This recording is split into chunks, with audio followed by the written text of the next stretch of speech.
having been good at math and then doing engineering and then having pride and being able to learn and problem solve things myself, I almost felt guilty to outsource things because I felt like I have to be able to do everything myself. Otherwise, I'm like, dumb or incapable.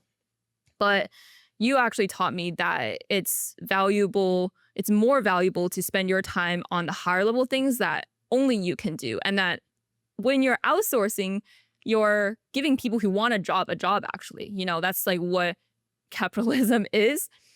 But they're also going to do a lot better than you. And so you will have way more outsized returns. So anyone who has a 9 to 5, I would say as soon as possible, outsource everything you can that is in the direction of you building your outside business, of your side hustle. Like just literally use your 9 to 5 to pay for your side hustle. That's like the hack that you could do now. And like you can do everything with AI, with the internet. You can outsource to people in the Philippines, in India. And like, again, this is great because you're actually giving those people a job and you're paying them with money that they want and need. So like what could be better than starting your own business while you have a 9 to 5? Yeah, I want to dive into this in more detail because I think since we're talking about childhood, from when I was a young age, I would always look for the shortcut.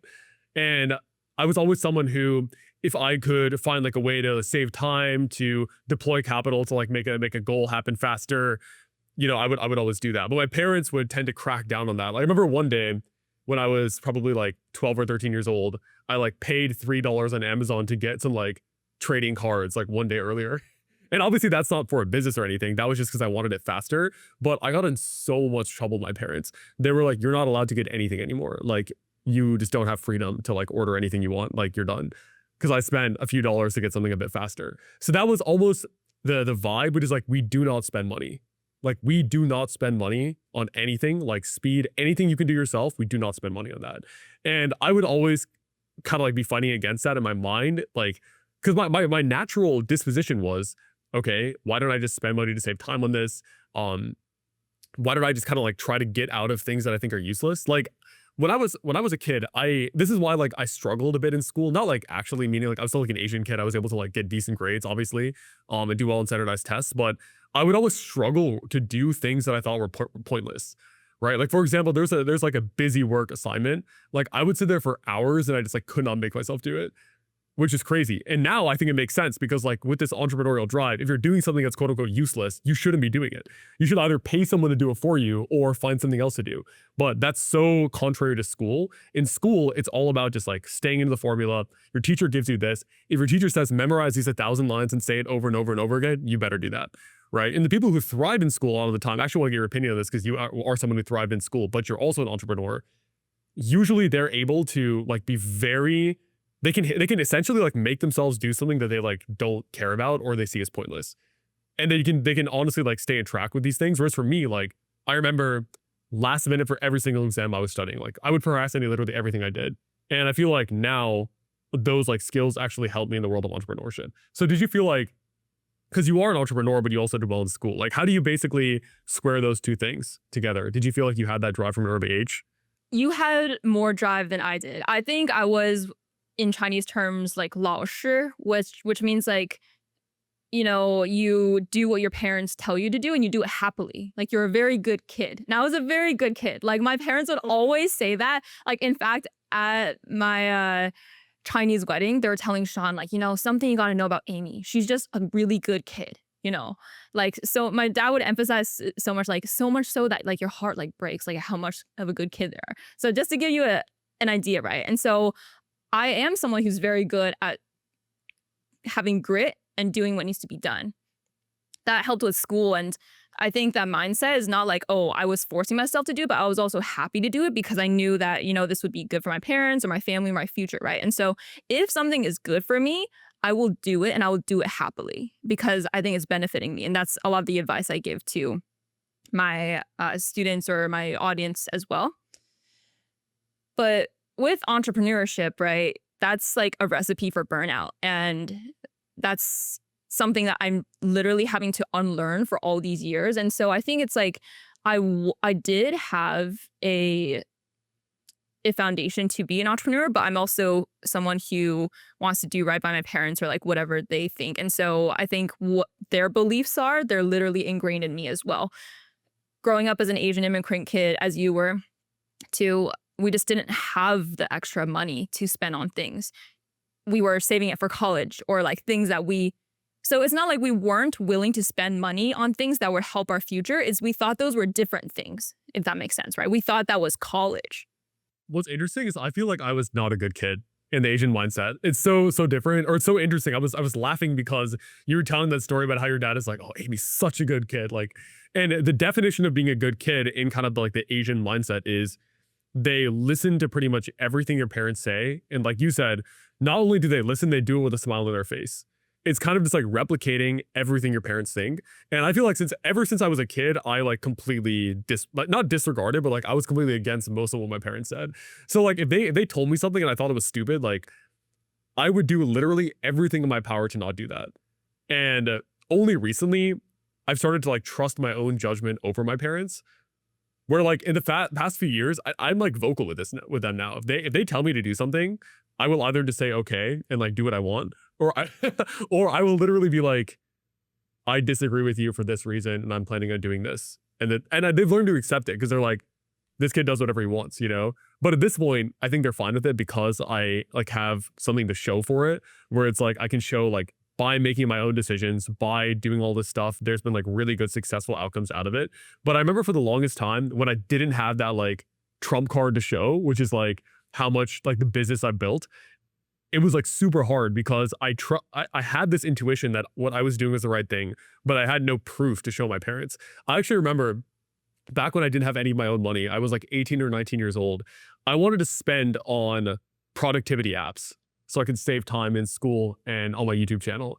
And I just started watching Ali Abdaal. So I wanted to get like Notion or a to-do list app or something like that, or like YouTube Premium, so I wouldn't have to sit there watching ads, you know? And I actually made a PowerPoint presentation to prove to my dad why I should be allowed to spend $50 to $100 a month on productivity apps. And he was like really at that time. Now it's different, but at the time he was really against it. He was like, "How could you like throw away money on these like apps? You can just do everything yourself." And only when my mom was like, "It's fine. Like we have the money. Like why are you not letting him spend $50 to $100 a month on productivity and tools that he believes in?" You know. So I guess the one thing that they did do was they allowed me to buy any book. So I was like buying pretty much any book I wanted from a young age. But yeah, I was definitely not a quote unquote good kid, but I feel like now it's definitely paid off in the long run. A special kid. And now because you're successful, which is what Asian parents want at the end of the day, you are a good kid. Now I feel like the trump card is like you can see like where all of it went and where it ended up, and I'm like, yeah, I'm like perfectly happy with how this turned out, and a lot of it was like going against what they thought was a good idea at the time. Yeah, this is actually very helpful, I think, to people listening if, like you said, the thing holding them back is the expectations in parents. So how I kind of changed my parents' mind over time was extremely dragged out and strategic. So I was full-time for maybe like a year and a half before I told my parents. And what they thought I was doing, because I know people are going to ask, is I was working at a startup, which technically I was. But I would tell them on each call, like, hey, I got this deal with this brand that they knew. And they're like, oh, great. And I was like, oh, and I got this much money. Because, you know, you got to show them the money. I went to this event and I saw this person. And oh, over the summer last year, I brought my mom to a movie premiere. And she literally saw Emma Robertson with her eyes. And like she saw me walk the red carpet. And so she's like, wow, this is fun. This is cool. This is a new world. My dad also was then able to get a taste of what this alternate universe was, essentially, because all they knew was engineering. You know, how could they know the other side of the world, right? And so after seeing that, he actually told me like, wow, Amy, like, I think this is great what you're doing. And you're doing things different from us because you're actually finding different opportunities and your whole worldview is expanded. These opportunities are so different from what we had. So I built them up little by little, literally across 1.5 years. And then finally I was like, hey guys, the startup's not doing well. And but the good thing is that my business is doing well and I'm making way more than I did at the startup. And they're like, oh, great. And so that also shows them hey, this business thing isn't actually that risky because I am in control, right? So it's all a shift of perspective, and you got to show them the results. With Asian parents, like if you tell them in the beginning when you're like making $2 a day, it's like, okay, I'll get a corporate job. I feel like you took like the light path and I took the dark path, where I literally just told them, I was like, I'm not doing this, or I'm doing this, or I'm doing whatever I want. And they would just get mad at me or argue with me back in the day. They were supportive when I left my 9-to-5 job. I think that was, I wonder why they were supportive. I think it was because of Ali Abdal, because they saw how rich he was and how much he was making. They were like, okay, we could excuse this away by, number one, they saw how hard I was working. So they saw that I spent 3 or 4 years grinding on my channel as like my number one priority. So they saw like how hard I was working on the side. So they had faith. This guy's like not going to slack off and do nothing. The second thing was I was so young. So I only left like 10, 11 months after I graduated undergrad. So I was 22 or something. I think I was 22 at the time. So I was young enough where my parents could like mentally think of it as almost like a master's, right? Instead of like going to business school or doing like a master's, he's spending a year trying to like make this business work. And our agreement with me and my dad was he would like give me the bare minimum to support me on like rent and like food. That's it. Like the rest of me he didn't do anything with my business investments. I think a lot of people think that like everyone in business is successful because their parents gave them money. My parents actually gave me essentially $0 for my business. Like I did everything bootstrap myself. I guess the only thing they gave me was like they gave me my very first camera for my birthday when I was like 18.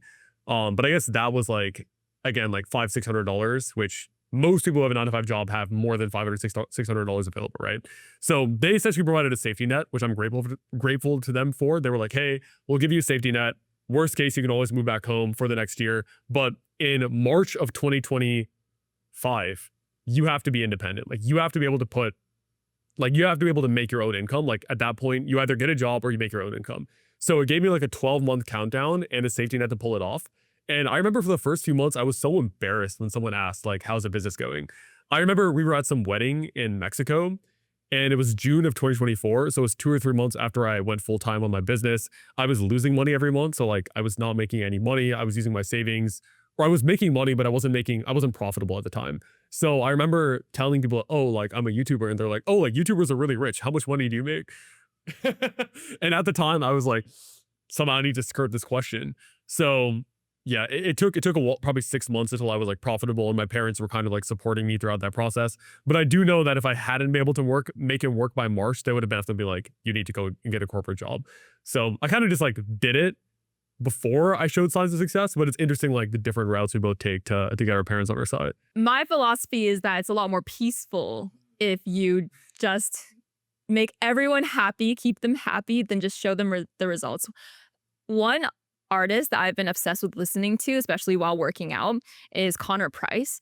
And there's a song that's called Receipts. And in the chorus, he goes, I don't want to show people what I do. I would rather show them what I achieved. And I don't want to say what I've achieved. I would rather show them the receipts, or like, just don't tell people your goals, what you're working on, and then just show them later. It's just peaceful and better for you. And it's interesting that like, having been a good kid and taking the light path in contrast to you, I was still susceptible to going down to the dark paths. I'm actually pretty easily influenced because I come with the perspective that I don't know what the best thing in the world is. But if I hear that this is the best thing and I see proof, I'm going to go for it.